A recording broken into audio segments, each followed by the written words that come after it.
Point है, हम त्रिकोणमिति के अर्थ को लेकर चल रहे हैं। किसके लेकर चल रहे हैं?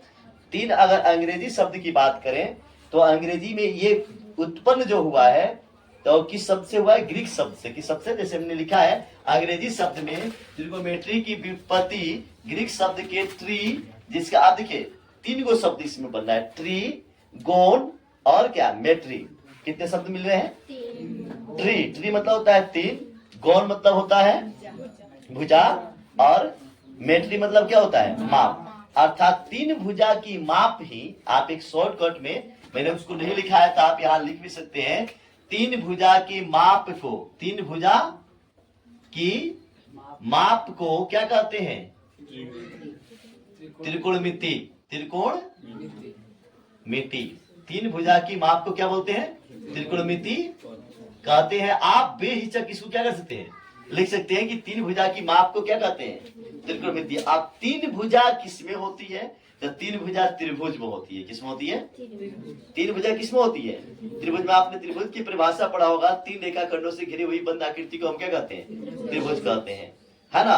तो ये क्या है कि तीन भुजा की माप को हम क्या कहते हैं? त्रिकोणमिति कहते हैं। फिर हम उनके रियल शब्द पाते हैं। देखिए जैसे यहाँ लिखा है अंग्रेजी शब्द में त्रिकोणमिति की व्युत्पत्ति ग्रीक शब्दों ट्री, ट्री का जिसका अर्थ है तीन, उसके बाद क्या है?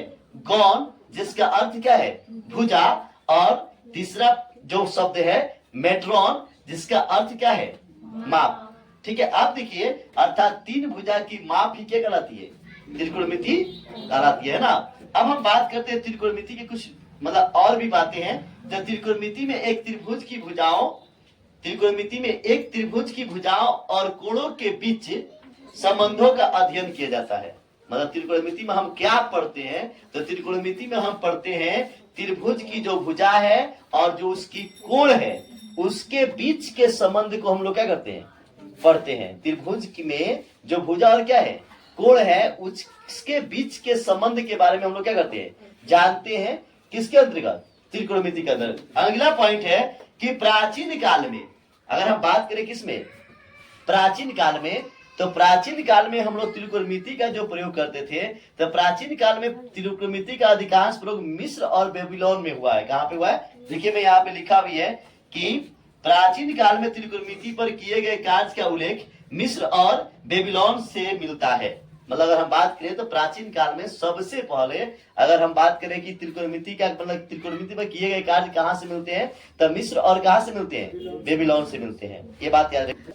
आप ध्यान देंगे क्या हमने इस पॉइंट तक पढ़ा दिया कि आपका मिस्र और बेबीलोन में इसका क्या मिलता है? इसके कार्य का उल्लेख मिलता है। ठीक है, त्रिकोणमिति के प्राचीन काल में मिस्र और बेबीलोन से क्या मिलता है? इसके कार्य का उल्लेख मिलता है। अगर हम बात करें फिर प्राचीन काल में खगोलविद त्रिकोणमितीय का प्रयोग, प्राचीन काल में खगोलविद त्रिकोणमितीय का प्रयोग पृथ्वी के से तारों और ग्रहों की दूरियां मापने में करते थे। मतलब प्राचीन काल में जो खगोलविद थे वे लोग त्रिकोणमिति का प्रयोग पृथ्वी से तारों और ग्रहों की दूरियां मापने में करते थे। तो आज भी इंजीनियरिंग और भौतिक विज्ञान में प्रयुक्त अधिकांश प्रौद्योगिकी उन्नत विधियों में त्रिकोणमिति संकल्पनाओं पर आधारित है।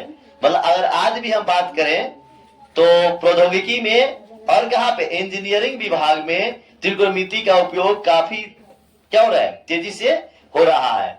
जैसे आप लोग देखे होंगे कि जितना आपका भवन निर्माण होता है, पुल निर्माण होता है, सब ब्रिज उरिज का निर्माण होता है ना, उसमें त्रिकोणमिति क्या होता है?